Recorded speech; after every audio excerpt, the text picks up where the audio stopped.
السلام علیکم ورحمۃ اللہ وبرکاتہ۔ میں صبح اٹھی، نماز پڑھنے کے فوراً بعد میں نے مالکن کے گھر کا رخ کیا۔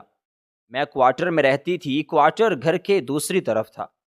اسی وجہ سے میں چاہتی تھی کہ میں سب سے پہلے اٹھ کر جاؤں، میں مالکن کے لیے ناشتہ بناؤں، کیونکہ وہ صبح سویرے اٹھ جاتی تھی۔ آج بھی میں صبح ہی صبح نماز پڑھ کے تلاوت کر کے مالکن کی طرف آئی تھی۔ میں نے دیکھا کہ آج بی بی جی کے کمرے کا دروازہ بند تھا۔ مجھے حیرت ہوئی، کیونکہ بی بی جی تو تہجد کے وقت ہی اٹھ جاتی تھی اور تہجد ادا کرتی تھی، اور ان کے ساتھ ساتھ ان کے بڑے بیٹے بھی تہجد ادا کرتے تھے، لیکن آج تو ان کا دروازہ بند تھا۔ مجھے سمجھ نہ آیا۔ میں تھوڑا آگے بڑھی تو ان کے کمرے سے شور آ رہا تھا اور رونے کی آوازیں آ رہی تھی۔ میرا دل ایک دم سے دھک دھک کرنے لگا۔ مجھے سمجھ نہ آئی کہ یہ ایسا کیا ہو رہا ہے، بی بی جی کے کمرے سے یوں رونے کی آوازیں کیوں آ رہی ہیں۔ میں آہستہ آہستہ قدم اٹھاتی آگے بڑھنے لگی۔ جوں آگے بڑھتی گئی، آواز واضح ہوتی گئی۔ آواز کچھ یوں تھی کہ بی بی جی رو رو کر کوئی بات کر رہی تھی۔ میں جب دروازے تک پہنچی تو مجھ پر انکشاف ہوا کہ بی بی جی کسی کو بد دعائیں دے رہی ہیں۔ میں نے دروازے پر دستک دی، لیکن بی بی جی نے کوئی جواب نہ دیا اور مجھے حیرت ہو رہی تھی۔ مجھے سمجھ نہ آیا کچھ بھی، تو میں نے دروازہ کھولا۔ دروازہ کھلتا چلا گیا۔ سامنے کا منظر میری آنکھوں کے سامنے تھا۔ وہ منظر دیکھ کر میرے پیروں تلے سے زمین نکل گئی تھی۔ بی بی جی کے ساتھ یہ کیا ہوا تھا؟ بی بی جی کے بال بکھرے تھے، یوں لگتا تھا جیسے کسی نے ان کے بال کھینچے ہوں۔ ان کی آنکھوں سے آنسو آ رہے تھے۔ وہ ہاتھ اٹھا اٹھا کر بد دعائیں دے رہی تھی۔ میں حیرت و پریشانی سے کھڑی انہیں دیکھ رہی تھی۔ وہ کہتی جا رہی تھی، عدیل، خدا تجھے غرق کرے، خدا تجھے کبھی معاف نہیں کرے گا، تو جہنم میں جائے گا۔ اس سے اچھا تھا کہ میں تجھے پیدا کرنے سے پہلے ہی مار دیتی۔ میں نے تو ممتا کے ہاتھوں مجبور ہو کر تجھے جنم دیا، لیکن تو اب میرا ہی دشمن بن گیا ہے۔ خدا تجھے غرق کرے، خدا ایسی اولاد کسی کو نہ دے۔ بی بی جی رو رو کر جھولی اٹھا اٹھا کر بد دعائیں دے رہی تھی، اور میرا دل ایک دم سے اچل کر حلق میں آ گیا۔ میں جلدی سے بی بی جی کے پاس بیٹھی اور کہنے لگی، بی بی جی، کیا ہوا؟ آپ کیوں رو رہی ہیں؟ اور آپ عدیل بھائی کو کیوں اس طرح سے بد دعائیں دے رہی ہیں؟ تو وہ کہنے لگی، تو نہیں جانتی فاطمہ، تو نہیں جانتی وہ کیسا سنگ دل انسان ہے۔ ارے وہ پیدا ہونے سے پہلے ہی مر کیوں نہ گیا؟ وہ رو رو کر اپنی چھاتی پیٹنے لگے۔ میں نے جلدی سے انہیں اٹھایا اور انہیں بیڈ پر بٹھایا۔ جائے نماز ابھی بھی بچھی تھی۔ میں نے کہا، بی بی جی، اللہ سب بہتر کریں گے، لیکن آپ بتائیے تو صحیح کہ ہوا کیا ہے؟ بی بی جی بالکل خاموش ہو گئی۔ میں نے ان سے کہا، صبح کی نماز کا وقت ہے، آپ نماز پڑھیں۔ صبح ہی صبح رونا اچھا نہیں ہوتا۔ میں آپ کے لیے ناشتہ بنانے جا رہی ہوں، آپ جلدی سے فریش ہو کر نیچے آ جائیے۔ میں یہ کہہ کر جانے ہی لگی تھی کہ بی بی جی نے مجھ سے کہا، میں نیچے نہیں آؤں گی۔ نیچے آؤں گی تو مجھے ایک بار پھر سے اس نامراد کی شکل دیکھنی پڑے گی۔ میں اس کی شکل بھی نہیں دیکھنا چاہتی، اس لیے میرا ناشتہ میرے کمرے میں ہی بھجوا دینا۔ اب مجھے ان کی کچھ حالت بہتر لگ رہی تھی۔ میں نے اس بات کو سمجھتے ہوئے ہاں میں سر ہلایا اور واپس کچن میں آ گئی، لیکن میرا سارا دھیان بی بی جی کی طرف تھا۔ وہ کیوں اس طرح سے عدیل صاحب کو بد دعائیں دے رہی تھی؟ ابھی مجھے یہاں آئے ہوئے تیسرا مہینہ ہی تھا، لیکن میں تو جان گئی تھی کہ اس حویلی کے سبھی لوگ بہت اچھے ہیں۔ یہاں کے سبھی لوگ میری بہت عزت کرتے تھے۔ میں یہاں کی ملازمہ تھی، لیکن مجھے آج تک کسی نے ملازمہ نہیں سمجھا تھا۔ عدیل بھائی اور سبیل بھائی ہمیشہ مجھے چھوٹی بہن کی طرح ہی پیار کرتے تھے، اور مجھ سے بالکل اپنی چھوٹی بہنوں کی طرح ہی بات چیت کیا کرتے تھے۔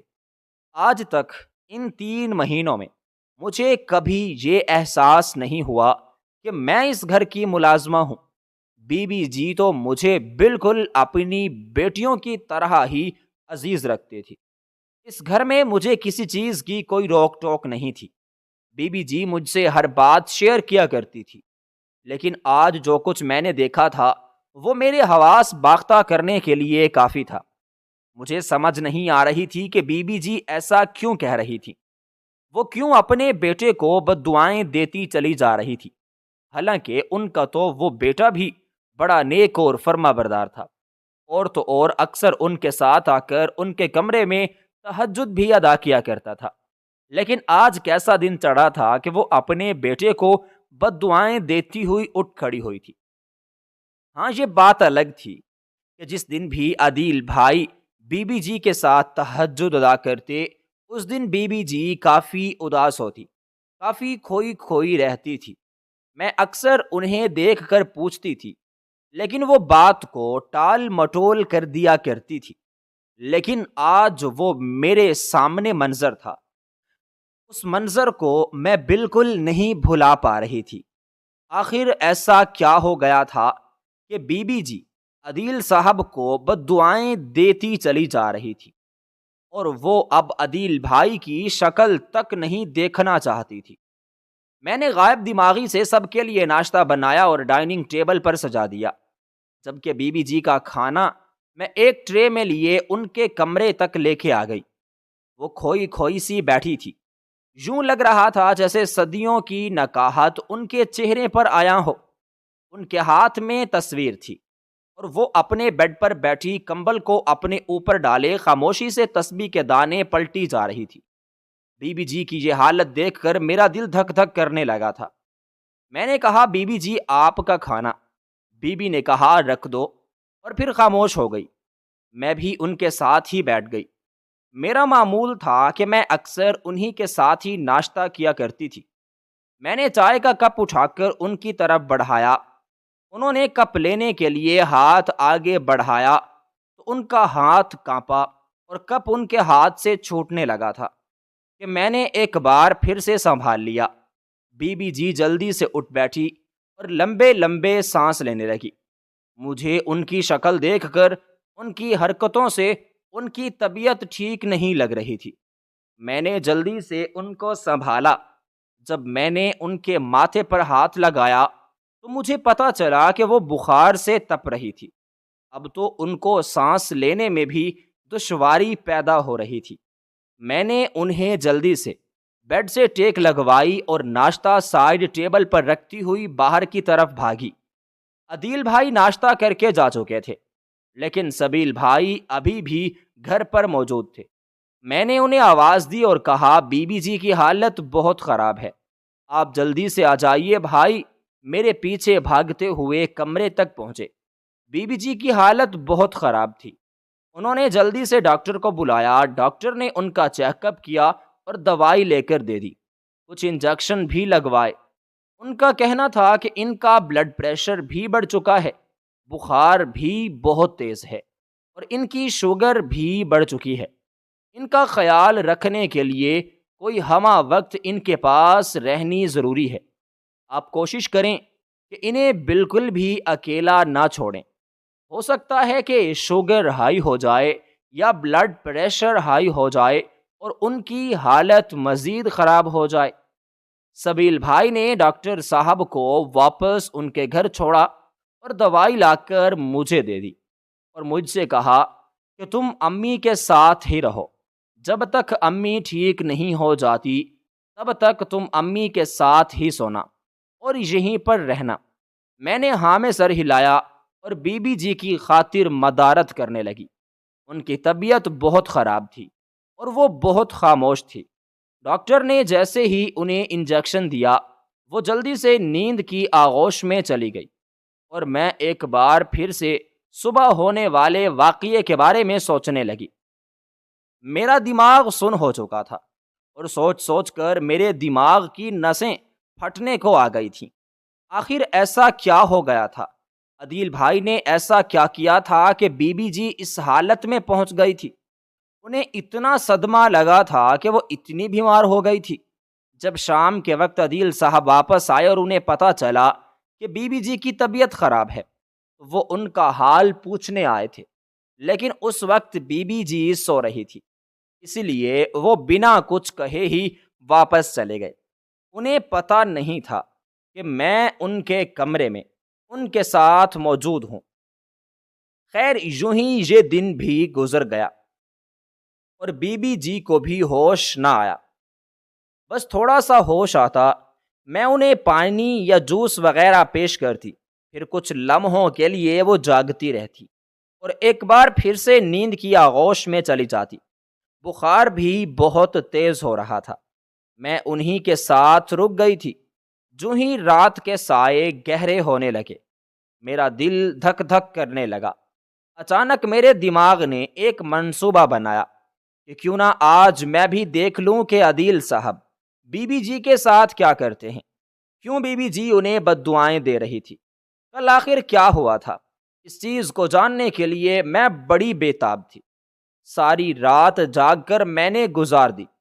صبح تہجد کے وقت جب میں نے دیکھا کہ گھر میں تھوڑا شور سنائی دے رہا ہے، میں نے اٹھ کر دروازہ کھولا تو دیکھا کہ عدیل صاحب اپنے کمرے کا دروازہ کھول رہے تھے۔ یوں لگ رہا تھا جیسے نماز پڑھنے کے لیے تیار ہوں۔ وہ تہجد ادا کیا کرتے تھے، لیکن آج وہ یہاں بی بی جی کے کمرے کی طرف نہیں آ رہے تھے۔ وہ باہر نکلے اور ایک بار پھر سے اپنے کمرے میں چلے گئے اور دروازہ بند کر دیا۔ شاید انہیں یہ خیال آ گیا ہوگا کہ بی بی جی کی تو آج طبیعت ہی خراب تھی اور وہ ان کے ساتھ تہجد ادا نہیں کر سکے گی۔ میں کچھ سوچنے لگی۔ ابھی بھی مجھ پر یہ راز نہیں کھل رہا تھا۔ میں سوچنے لگی کہ نہ جانے بی بی جی کو کیا ہوا تھا، اور نہ ہی مجھے اس کے بارے میں بی بی جی بتا رہی تھی۔ کچھ بھی کر کے مجھے اب اس راز سے پردہ اٹھانا تھا۔ میں نے گہری سوچ میں عدیل صاحب کے بند دروازے کی طرف دیکھا اور خاموشی سے واپس لوٹ گئی۔ بی بی جی مکمل طور پر نیند کی آغوش میں تھی۔ میں بھی ان کے ساتھ سو گئی اور نہ جانے کب میری آنکھ لگ گئی۔ صبح میری آنکھ کھلی تو 7 بج چکے تھے۔ مجھے ناشتہ بنانے کے لیے بہت دیر ہو چکی تھی۔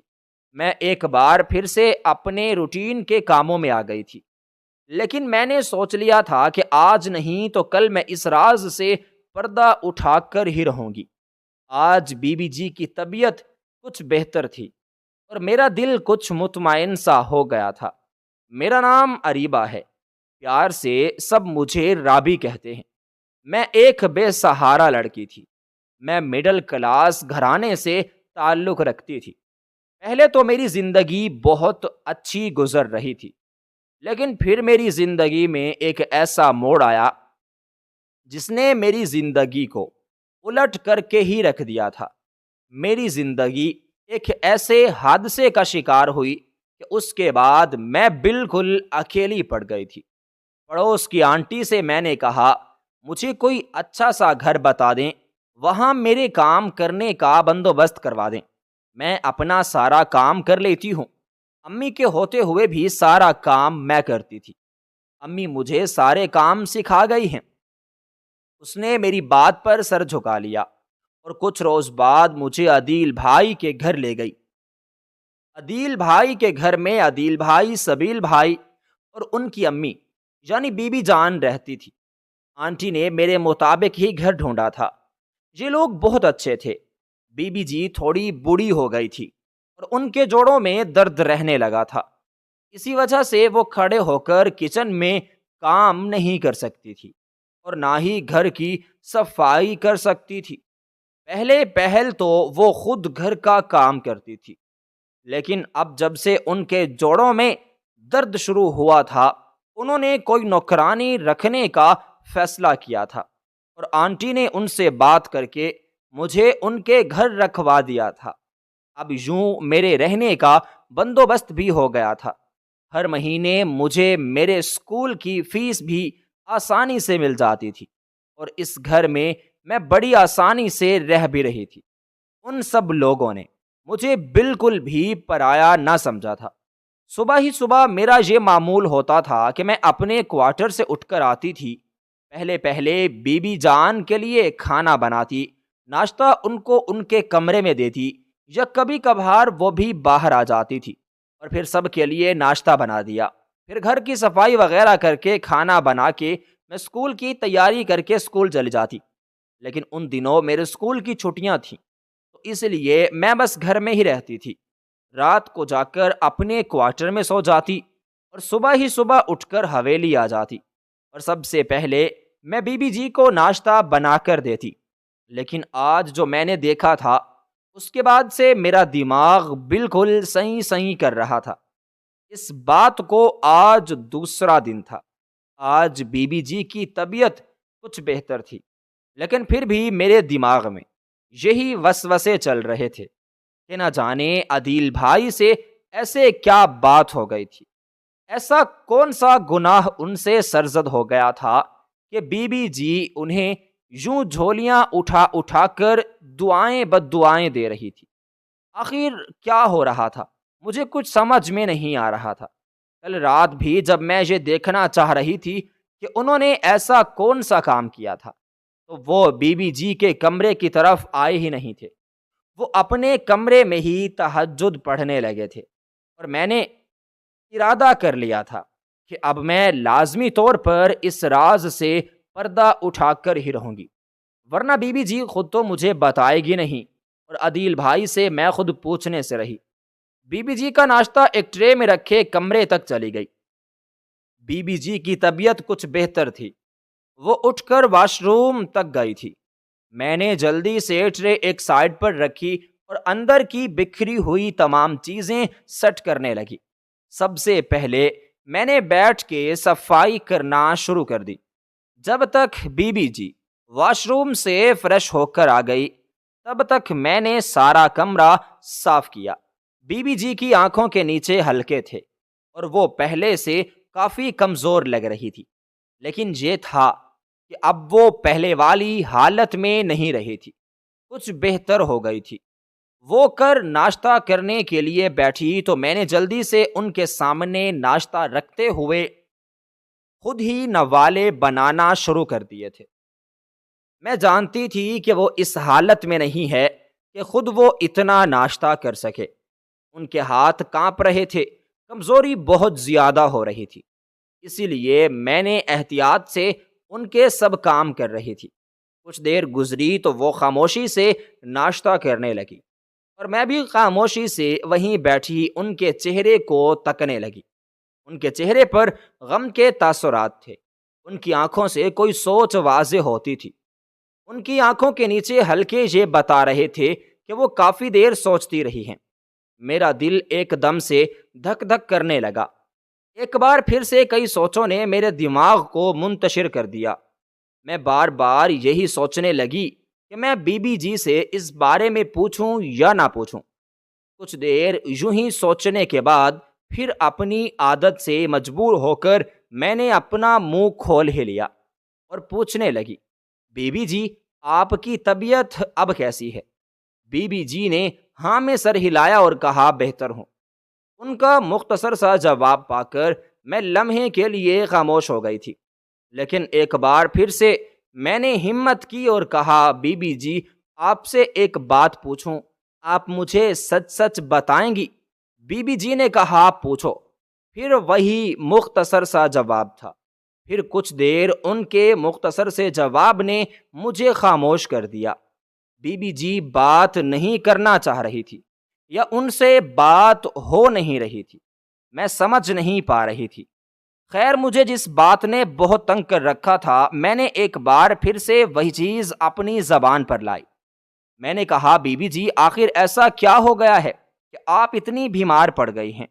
عدیل صاحب نے آپ سے ایسا کیا کہہ دیا کہ آپ انہیں اتنی بد دعائیں دے رہی تھیں؟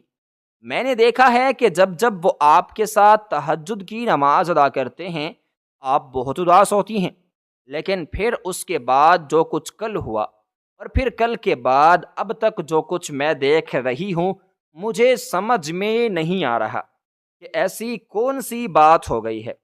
عدیل صاحب ایسا کیا کر گئے ہیں کہ آپ انہیں جھولیاں اٹھا اٹھا کر بد دعائیں دے رہی ہیں؟ آپ کی حالت اتنی خراب ہو گئی ہے کہ آپ کی شوگر اتنی بڑھ چکی ہے، آپ کا بی پی اتنا بڑھ چکا ہے، سب خیریت تو ہے؟ کم از کم مجھے تو بتا دیں، جو بات آپ کے دل میں ہے مجھ سے شیئر کر لیں۔ کہتے ہیں کہ ایک دوسرے کے ساتھ شیئر کرنا ہمارے دل کو ہلکا کرتا ہے۔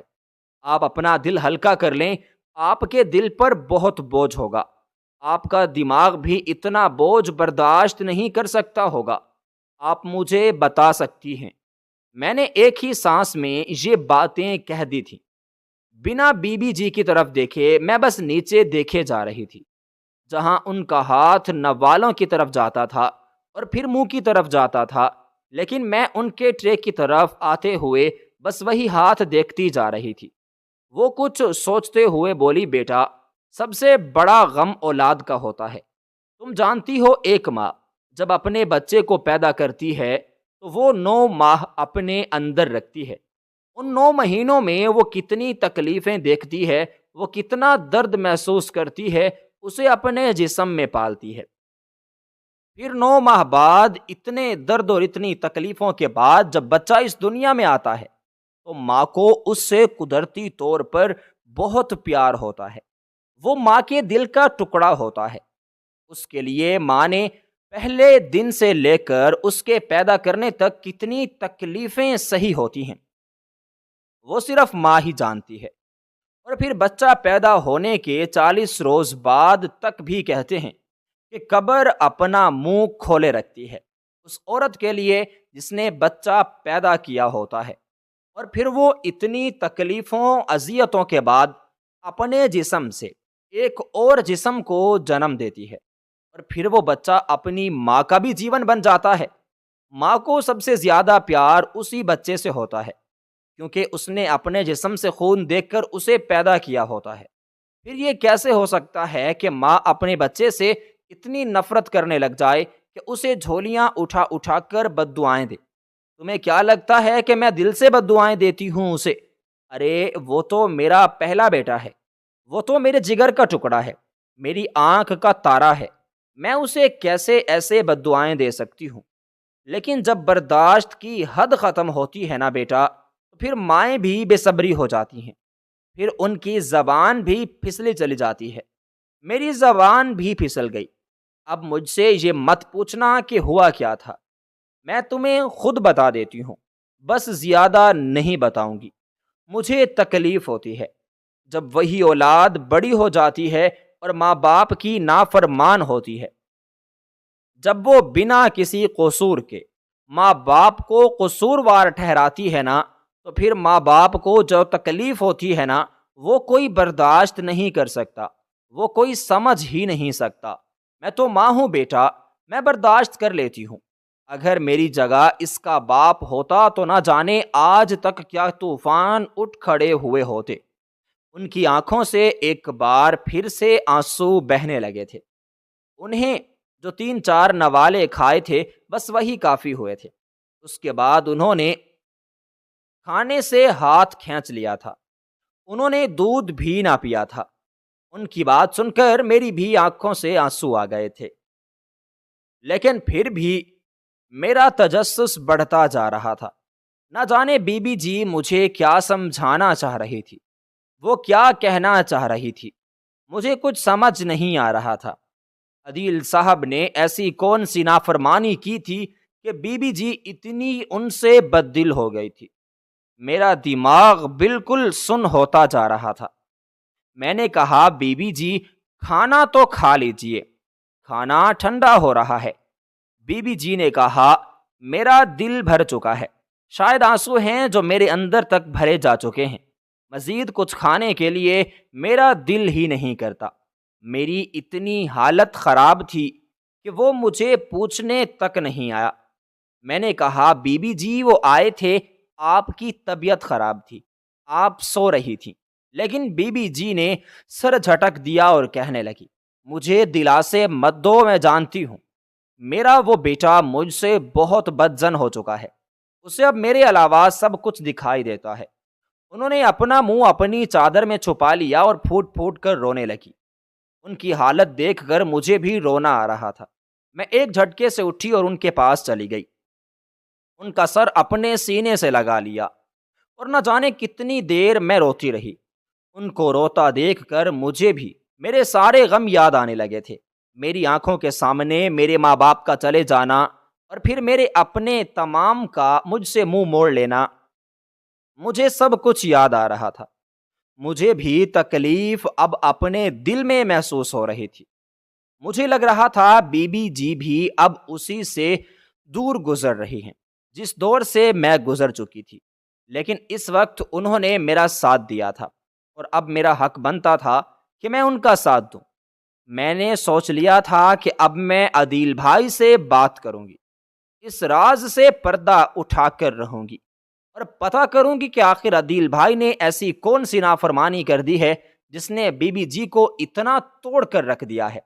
اس روز میں نے جلدی سے صفائیاں کی، جلدی سے کھانا بنایا اور پھر رات کے وقت بھی میں جلدی جلدی کھانا بنا کر برتن دھو کے کام وغیرہ نمٹا کے بی بی جی کے لیے گرم گرم دودھ کا گلاس لیے ان کے کمرے میں آ گئی۔ آج کسی کو نہیں پتا تھا کہ میں ان کے ساتھ ہوں، ان کے ساتھ ہی سو رہی ہوں۔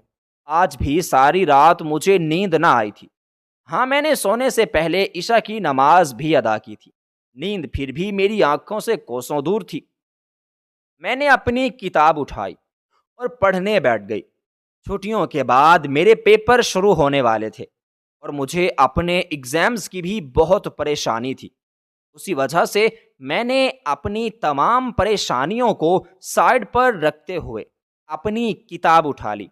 میں رات کے 2 بجے کا انتظار کر رہی تھی کیونکہ کل بھی 2 بجے کا وقت تھا اور عدیل صاحب اٹھ کر وضو کرنے لگے تھے اور یہاں آنے لگے تھے۔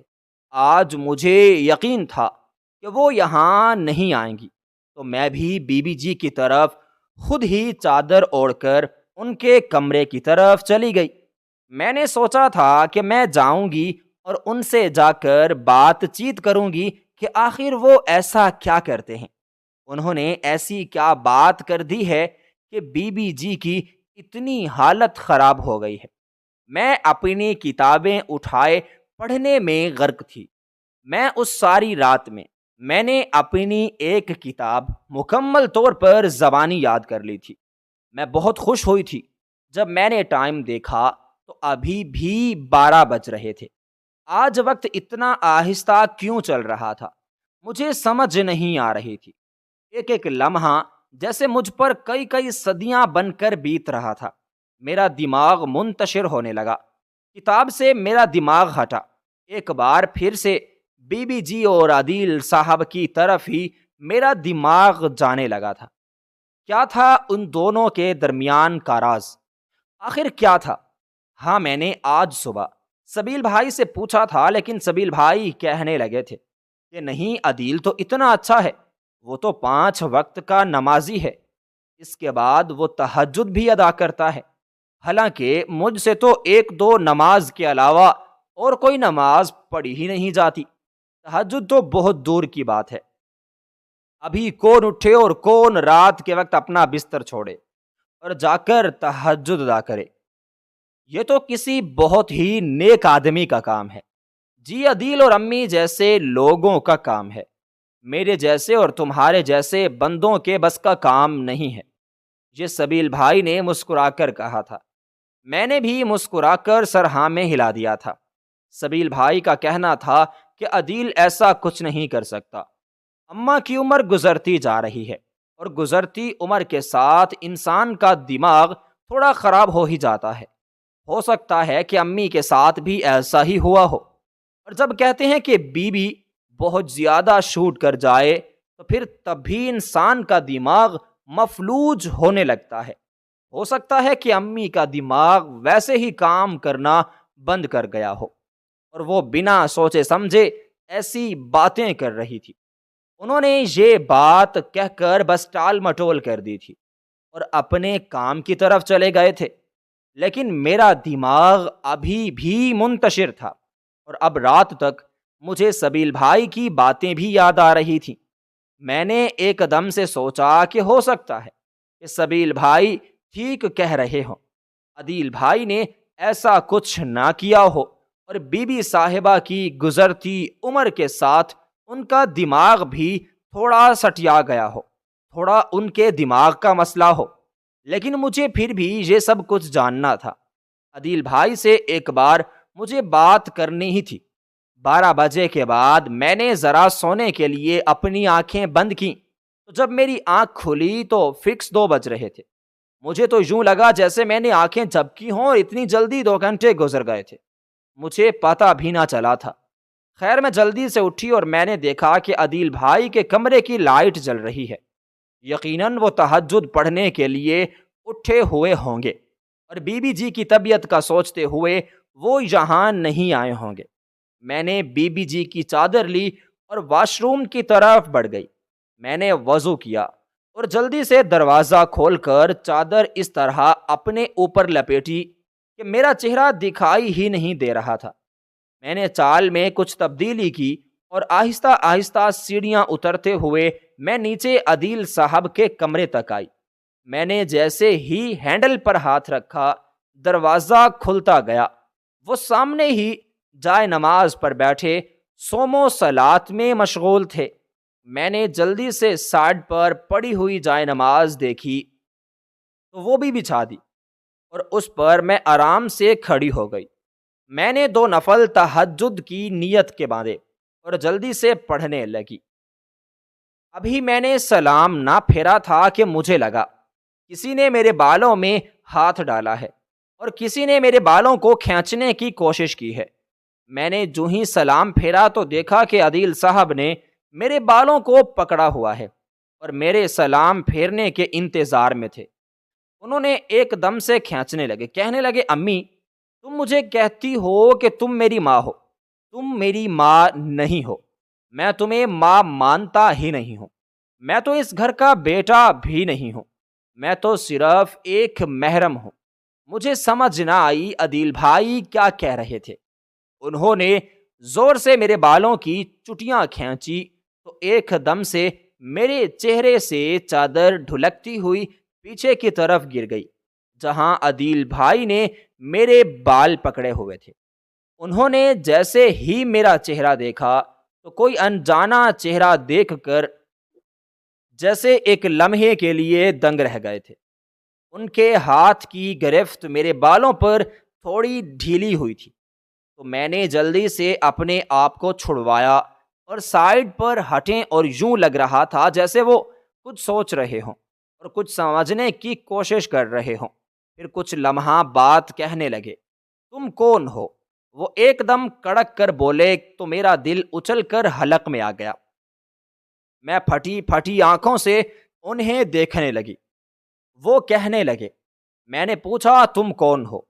وہ عورت کہاں ہے جو اس وقت میرے پاس آتی ہے، کبھی کبھی جو میرے ساتھ نماز پڑھتی ہے؟ کون ہو تم؟ کون ہو بتاؤ؟ وہ ایک بار پھر سے میری طرف بڑھ رہے تھے۔ یوں لگ رہا تھا جیسے اس بار مجھ پر ہاتھ اٹھا دیں گے۔ میں نے کہا عدیل بھائی آپ مجھے بھول چکے ہیں۔ عدیل بھائی کو جیسے کسی چیز کی سمجھ نہیں آ رہی تھی۔ وہ کہنے لگے، میں تمہیں نہیں جانتا، کون ہو تم؟ میرے گھر میں اس وقت تم کیا کر رہی ہو؟ میں حیرت و پریشانی کی تصویر بنی اسے دیکھ رہی تھی۔ میری آنکھیں تو حیرت سے پھٹی چلی جا رہی تھیں اور میرا دل دھک دھک کر رہا تھا۔ مجھے آہستہ آہستہ سمجھ آ رہی تھی کہ بی بی جی آخر ایسا کیوں کہتی ہیں، وہ اتنی پریشان کیوں ہو گئی ہیں۔ پھر وہ ایک بار پھر سے میری طرف بڑھا اور میرے بالوں میں ہاتھ ڈال کر مجھے ایک دم سے نیچے گرایا۔ میرا دماغ سن ہو گیا تھا، میرا سر زمین پر لگا ہوا ہے۔ میں نے دیکھا تو وہ ایک بار پھر سے غصے سے میری طرف بڑھ رہے تھے اور کہنے لگے، لڑکی کون ہو تم جو اس وقت گھر میں میرے پاس میرے کمرے میں آ گئی ہو؟ بتاؤ تم چور ہو نا؟ مجھے پہلے ہی شک ہو رہا تھا۔ میرے کمرے میں چوری کرنے کے لیے آج اس نے تمہیں بھیج دیا۔ وہ ایسے کہہ رہے تھے مجھے لگ رہا تھا ان کا دماغ خراب ہو گیا ہے۔ یوں لگ رہا تھا جیسے وہ پاگل ہو گئے تھے۔ وہ تو مجھے پہچاننے سے انکار کر رہے تھے۔ پہلے تو مجھے لگا کہ جیسے وہ مذاق کر رہے ہیں، لیکن پھر ان کا یہ رویہ دیکھ کر میرے پیروں کے نیچے سے زمین نکل گئی تھی۔ وہ میری طرف بڑھے تو میں جلدی سے اٹھی اور میں نے ان کا ہاتھ پکڑ لیا۔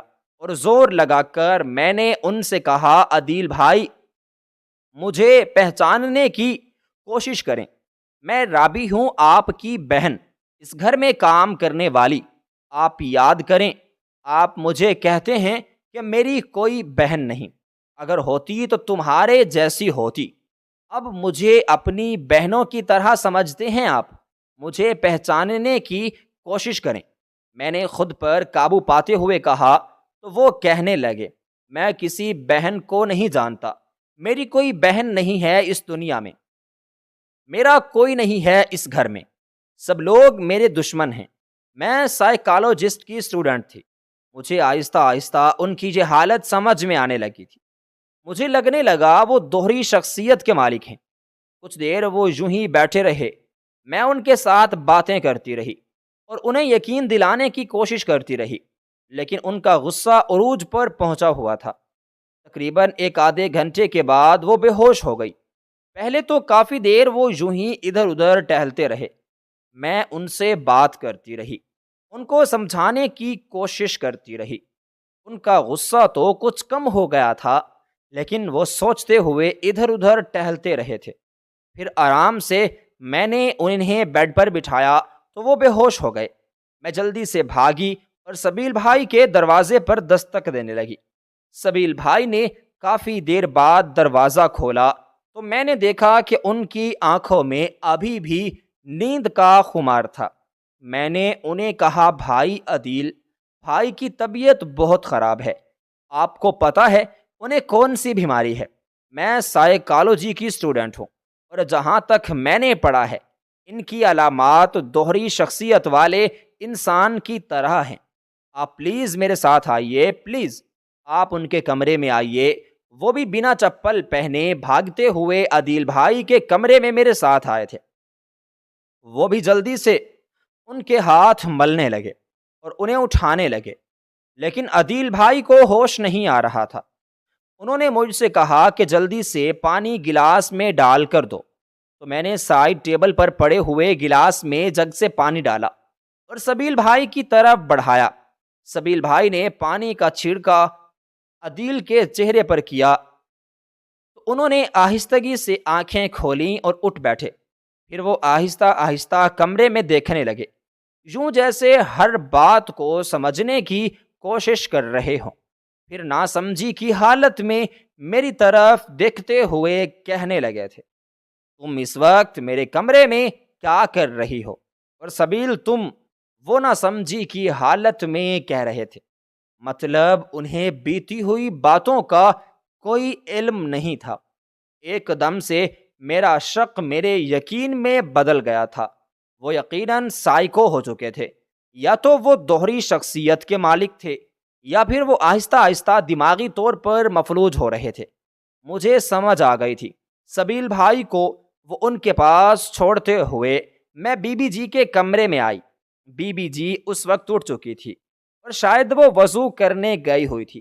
جب واپس آئی تو مجھے اپنی جگہ پر دیکھتے ہوئے کہنے لگی، تم کہاں گئی تھی؟ میں نے کہا، بی بی جی، جو بات آپ مجھے بتانے سے کترا رہی تھی، میں نے اس بات کا پتہ لگا لیا ہے۔ آپ کو پتہ ہے آپ کا بیٹا ذہنی طور پر مفلوج ہو رہا ہے، آہستہ آہستہ دوہری شخصیت کی طرف جا رہا ہے۔ اگر یہی چلتا رہا تو وہ کبھی اپنے روپ میں ہوں گے اور کبھی دوسرے روپ میں ہوں گے۔ آپ کو پتہ ہے عموماً صبح کے وقت جب وہ سو کر اٹھتے ہیں تو انہیں کوئی چیز یاد نہیں ہوتی، وہ اپنے دوسرے روپ میں ہوتے ہیں۔ وہ جب آپ کے ساتھ تہجد ادا کرتے ہیں تو آپ کو لگتا ہے کہ آپ کی نافرمان ہو چکے ہیں، اور آپ کے بالوں میں ہاتھ ڈال کر کہتے ہیں کہ آپ ان کے کمرے میں چوری کرنے آئے ہیں، یا پھر وہ آپ کو کہتے ہیں کہ آپ ان کی دشمن ہیں۔ آپ کو لگتا ہے کہ وہ آپ کے نافرمان ہو چکے ہیں، لیکن ایسا نہیں ہے، وہ دوہری شخصیت کے مالک ہو گئے ہیں۔ ہمیں جلد سے جلد انہیں کسی سائیکیٹرسٹ کے پاس لے جانا ہوگا۔ میری بات سن کر بی بی جی نے اپنے دل پر ہاتھ رکھا اور کہنے لگی، کیا تم سچ کہہ رہی ہو؟ میں نے کہا، بی بی جی، میں جھوٹ کیوں بولوں گی؟ میں سائیکالوجی کی اسٹوڈنٹ ہوں اور مجھے ان بارے میں سب کچھ معلوم ہے۔ ہمیں جلد سے جلد ایک ماہر سائیکیٹرسٹ کے پاس لے کر جانا ہوگا۔ میری بات سن کر بی بی جی نے جلدی سے عدیل بھائی کے کمرے کی طرف دوڑ لگا دی اور انہوں نے سینے سے لگا کر رو پڑی۔ ان کی طبیعت اب بھی خراب تھی، لیکن اب وہ کچھ بہتر ہو چکی تھی۔ دوائیوں نے اتنا اثر کر دیا تھا کہ ان کے شوگر لیول بھی نارمل ہو چکے تھے اور ان کا بلڈ پریشر بھی نارمل ہو چکا تھا۔ میری آنکھوں سے مسلسل آنسو بہنے لگے تھے۔ خدا کا شکر تھا کہ میں نے اس راز سے پردہ اٹھا لیا تھا۔ اگر مجھے یہ راز پتہ نہ چلتا تو شاید عدیل بھائی رفتہ رفتہ پاگل ہو جاتے اور ہمیں پتہ بھی نہ چلتا۔ اس روز بی بی جی اور سبیل بھائی اسے لیے ایک ماہر نفسیات کے ڈاکٹر کے پاس لے گئے۔ ڈاکٹر کا کہنا تھا کہ اس کے لیے ضروری نہیں ہوتا کہ ذہنی دباؤ ملے، کبھی کبھی ایسے ہی انسان کو یہ بیماری لاحق ہو جاتی ہے۔ اور پھر عدیل صاحب تو بہت بڑے بزنس مین ہیں، ان کے دماغ میں تو کئی ٹینشنز ہوں گی، اسی وجہ سے ٹینشن زیادہ لینے کی وجہ سے وہ اس حالت تک پہنچے ہیں۔ آپ نے بہت اچھا کیا کہ انہیں وقت پر لے آئے ہیں، ورنہ ہو سکتا تھا کہ یہ بالکل پاگل ہو جاتے اور نوبت یہاں تک جا پہنچتی کہ انہیں پاگل خانے بھیجنا پڑ سکتا تھا۔ بی بی جی نے جب یہ سب کچھ سنا تو وہ عدیل صاحب کو گھر لیے آ گئی اور میری طرف آئی اور مجھے سینے سے لگا کر کہنے لگی، تم نے حقیقی معنوں میں ایک بیٹی اور ایک بہن کا کردار ادا کیا ہے۔ اگر تم نہ ہوتی تو شاید میں اسے یوں ہی بد دعائیں دیتی جاتی اور وہ اسی طرح پاگل ہوتا جاتا اور پھر میرے خاندان کو نظر لگ جاتی۔ تمہارا بہت شکریہ، تم نے ہمیں اتنی بڑی مصیبت سے بچا لیا۔ ہمیں وقت پر اطلاع کر دی کہ میں اپنے بیٹے کو ڈاکٹر کے پاس لے گئی۔ ڈاکٹر کا کہنا تھا کہ اگر علاج نہ ہوتا تو 1 مہینے تک یہ پاگل خانے تک بھی پہنچ سکتا تھا۔ مجھے اب اور کیا چاہیے تھا؟ عدیل بھائی کی صحت ٹھیک ہونے لگی تھی، میں ان کے کام آ گئی تھی۔ اور پھر میں نے بی بی جی سے کہا کہ بی بی جی ایسے ہی کسی کو ظاہر سے جج نہیں کرتے، ہو سکتا ہے وہ اگر کوئی غلط حرکت کر رہا ہے تو اس کے پیچھے بھی کوئی وجہ ہوگی، یقیناً انہیں کوئی پریشانی ہوگی۔ آپ کو یہ سوچنا چاہیے تھا۔ بی بی جی نے بھی مجھے یقین دلایا کہ وہ اب ہمیشہ پہلے سمجھنے کی کوشش کریں گی، کیونکہ بنا سوچے سمجھے فیصلہ کرنا کبھی کبھی انسان کو دبا دیتا ہے۔